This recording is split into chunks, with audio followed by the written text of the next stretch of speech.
नमस्कार बच्चों, इस वीडियो में क्लास 10th मैथ प्रश्नावली 10.1 वृत्त के प्रश्न को सॉल्व करेंगे। देखिए प्रश्न, पहला प्रश्न देखिए इसमें क्या कह रहा है। एक वृत्त की कितनी स्पर्श रेखाएं हो सकती हैं। एक वृत्त है, उसमें कितनी स्पर्श रेखाएं हो सकती है। इस तरह देखिए वृत्त, ठीक है, पूछ रहा है इसमें कितनी स्पर्श रेखाएं खींच सकते हैं। देखिए इसमें एक बिंदु से एक स्पर्श रेखा खींच सकते हैं। मान लीजिए ये बिंदु है यहाँ पे, तो इसमें देखिए स्पर्श यानी ये छूती हुई जाएगी इस तरह से रेखा, ये एक स्पर्श रेखा हो जाएगी, ठीक ना। दूसरा बिंदु लेंगे तो दूसरे तरह से ये स्पर्श रेखा ये ऐसे इस तरह से जाएगी। मान लीजिए यहाँ ले लेते हैं एक बिंदु, इस तरह से ये खींचेंगे, ठीक ना। यानी एक बिंदु से एक स्पर्श रेखा खींच सकते हैं, लेकिन ये परिध, इस पे परिध पे अनंत बिंदुओं से मिलकर क्या होता है, ये परिध बनता है, ठीक ना। तो अनंत बिंदुओं से अगर खींचेंगे तो अनंत जो स्पर्श रेखाएं खींची जा सकती हैं, ठीक है। इस तरह से इसको लिख लेंगे। देखिए दिए गए वृत्त की परिध, यानी ये परिध, ठीक ना, परिध पर एक बिंदु द्वारा एक स्पर्श रेखा खींची जा सकती है। एक बिंदु द्वारा सिर्फ एक स्पर्श रेखा खींची जा सकती है, ठीक ना। परंतु अनंत बिंदुओं की सहायता से अपरिमित रूप से अनेक स्पर्श रेखाएं खींची जा सकती हैं। यानी कई अगर बिंदु हैं तो उससे रेखाएं खींची जा सकती हैं, जितने बिंदु उतने अनंत अगर हैं तो अनंत, ठीक। चलिए अगला क्वेश्चन करते हैं। इसमें दूसरा देखिए क्या है, रिक्त स्थानों की पूर्ति कीजिए, ठीक ना। किसी वृत्त की स्पर्श रेखा उसे बिंदुओं पर प्रतिच्छेद करती है, स्पर्श रेखा यानी एक बिंदु पे स्पर्श करेगी। जैसे एक वृत्त रहता है तो एक बिंदु पे ही क्या करेगी वो स्पर्श रेखा, तो एक बिंदु पे ही प्रतिच्छेद करेगी। इस तरह देखिए इसमें एक बिंदु पे ये स्पर्श रेखा तो एक बिंदु पे ही प्रतिच्छेद करती है, ठीक ना। तो ये हो जाएगा पहला, एक हो जाएगा। इसमें एक बात है, एक बिंदुओं पर स्पर्श करती है।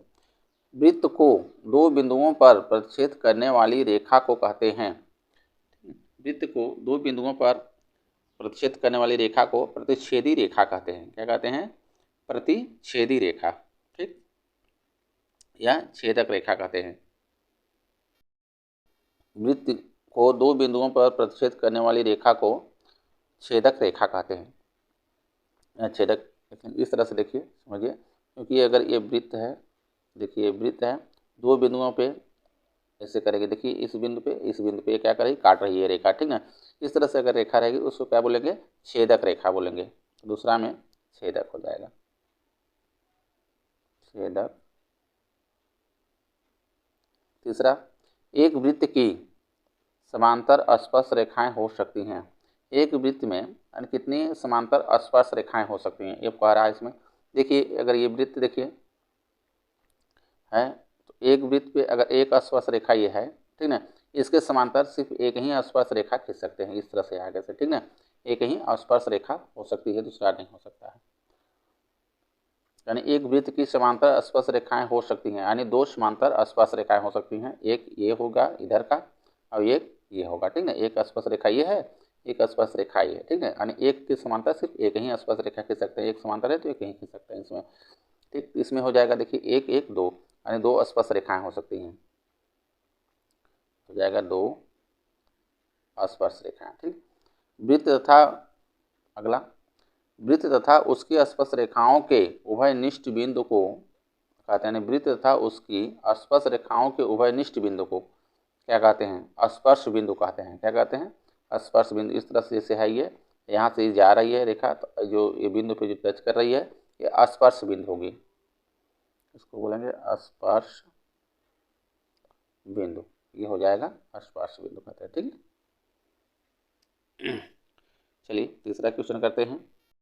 तीसरा क्वेश्चन देखिए क्या कह रहा है, 5 सेमी त्रिज्या वाले एक वृत्त के बिंदु P पर स्पर्श रेखा PQ केंद्र O से जाने वाली एक रेखा से बिंदु Q पर इस प्रकार मिलती है कि OQ बराबर 12 सेमी।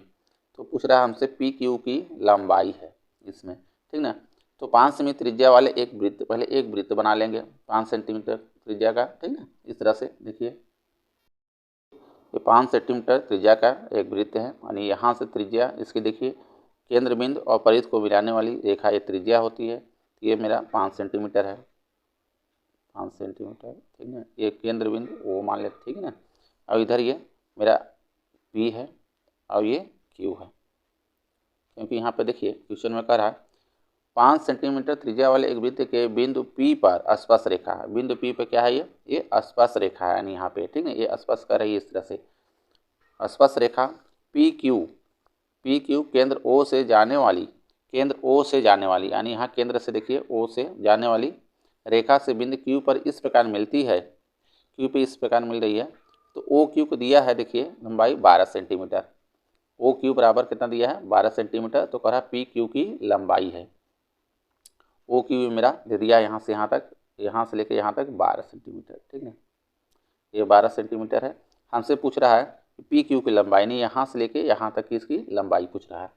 ऐसे निकलेगा, देखिए ये देखिए केंद्र बिंदु और परिध को मिलाने वाली जो रेखा होती है स्पर्श बिंदु के साथ, ये 90 अंश कोण बनाते हैं, ये लंब होती है, यानी यहाँ से ये लंब होगी, ठीक ना। लिखेंगे PQ स्पर्श रेखा है, स्पर्श रेखा है, ठीक ना। PQ स्पर्श रेखा है। तो देखिए यहाँ पे हो जाएगा OP जो होगा लंब होगा, OP लंब किस पे होगा, PQ पे। OP लंब किस तरह से देखिए लगाते हैं सिंबल, ये होगा PQ पे लंब होगा, ये भी लंब हो जाएगा। तो देखिए हम इस तरह से अगर तीन भुजा है तो इस तरह से देखिए त्रिभुज बन गया, ठीक ना। तो इसमें देखिए एक समकोण तो है, यानी एक कोण कितने है, 90 अंश का है। तो इसमें देखिए पाइथागोरस प्रमेय लग जाएगा, ठीक ना। पाइथागोरस प्रमेय सिर्फ समकोण त्रिभुज में ही लगता है, ध्यान दीजिएगा। तो अब इसमें लगा देंगे देखिए पाइथागोरस प्रमेय से, ठीक ना। 90 अंश हो, ये तो लंब है तो 90 अंश हो गया ये, ठीक ना। तो यह लिख लीजिए पाइथागोरस प्रमेय से त्रिभुज OPQ में पाइथागोरस प्रमेय से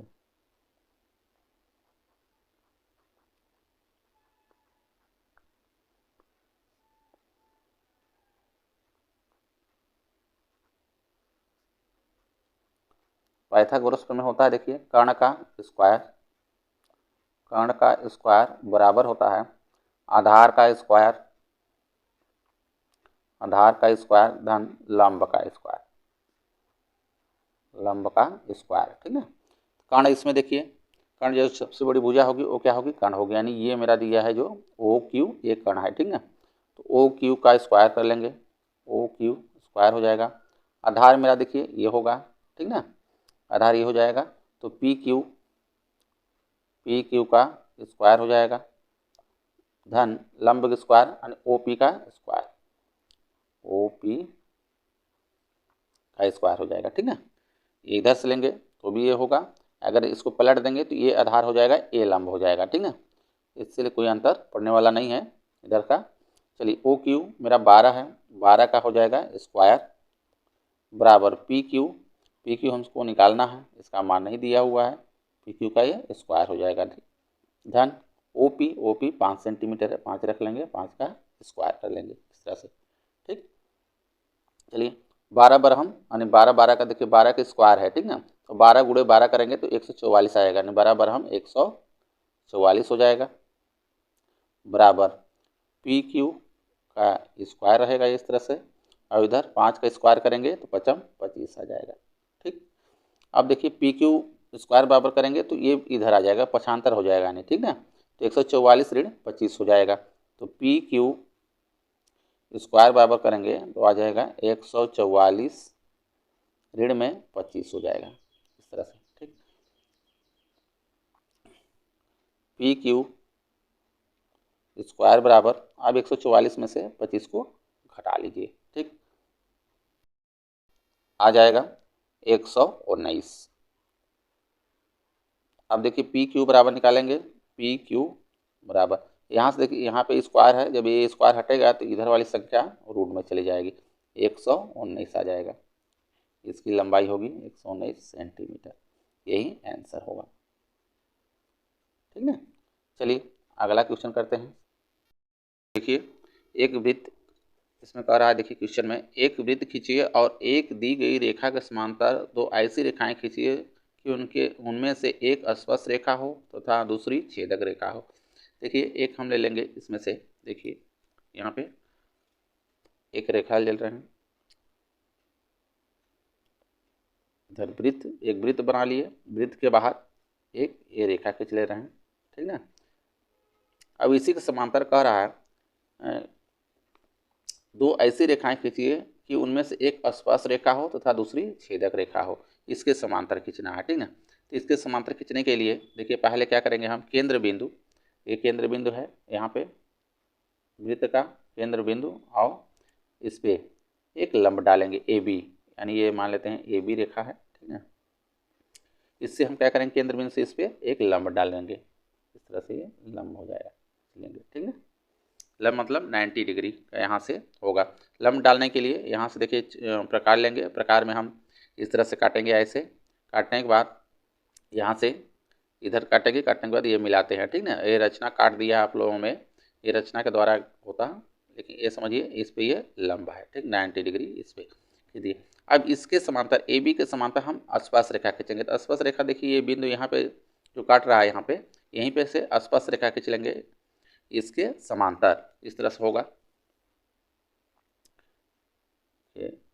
ये स्पर्श रेखा हो जाएगी ऐसे, ठीक ना, ये स्पर्श रेखा हो जाएगी। अब कह रहा है इसमें एक छेदक रेखा, यानी दो ऐसी रेखाएं खींचिए जिनमें से एक स्पर्श रेखा होता है, दूसरी छेदक रेखा, और छेदक रेखा यानी दो बिंदुओं को काटती है। तो इसी के समांतर हम खींच लेंगे इधर ऊपर, छेदक रेखा, यानी दो बिंदुओं को काटती हुई जो रेखा जाए उसको छेदक रेखा कहते हैं, ठीक ना। इसका इस तरह से बनेगा, ये मेरा वृत्त की यहाँ से यहाँ तक ये त्रिज्या है, ये, ठीक ना। इसका नाम दे रहे हैं, ये पी क्यू हो जाएगा, इसको पी क्यू बना ले रहे हैं, पी क्यू हो जाएगा ये, ठीक ना। ये टी यहाँ पे आर और एस हो गया, और इसको टी कर ले रहे हैं, ठीक ना। ये बिंदु ओ हो जाएगा इस प्रकार से। अब इसकी रचना जिस तरह से ये बना है उसकी रचना कर लेंगे। देखिए पहला पॉइंट में लिखेंगे, माना वृत्त के केंद्र ओ से, माना वृत्त के केंद्र ओ से कोई त्रिज्या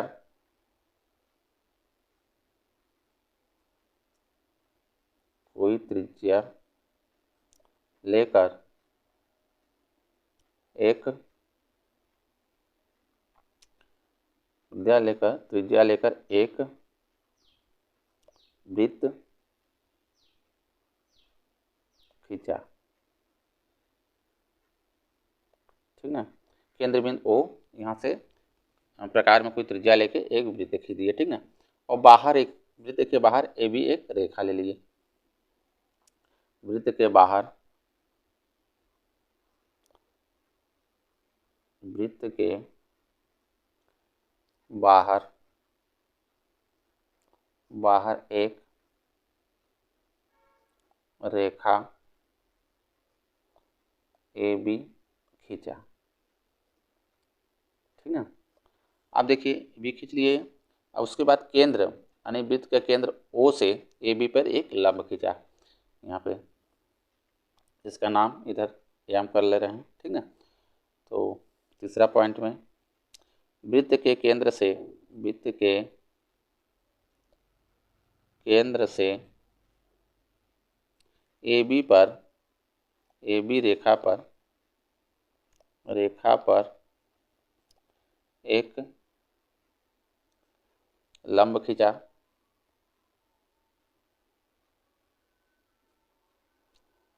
लंब ओ एम खींचा, ओ एम खींचा, ठीक ना, ये हो गया। अब देखिए लंब खींचा गया।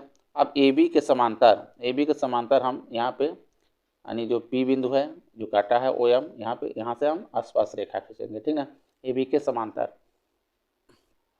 चौथा पॉइंट में ए बी के समांतर, ए बी के समांतर बिंदु पी से,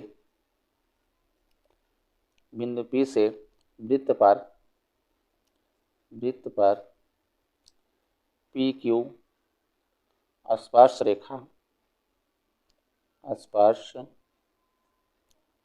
रेखा खींचा। 5वां पॉइंट में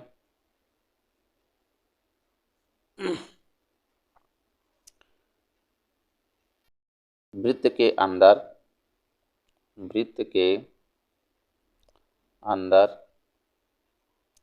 अंदर बिंदु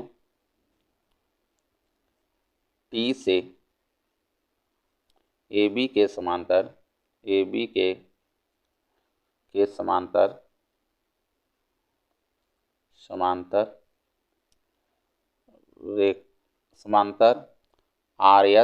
RS रेखा खींचा। ये छेदक रेखा होगी, ठीक ना। खींचा ये हो जाएगी छेदक रेखा, ठीक ना। यही होगा। इस तरह से वीडियो अच्छा लगा हो तो लाइक करें, इन चैनल को सब्सक्राइब कर लें। इसके पिछले वीडियो तो देखे हों तो प्लेलिस्ट में डाल दिए हैं, वहाँ जाके वीडियो को देख लें। धन्यवाद।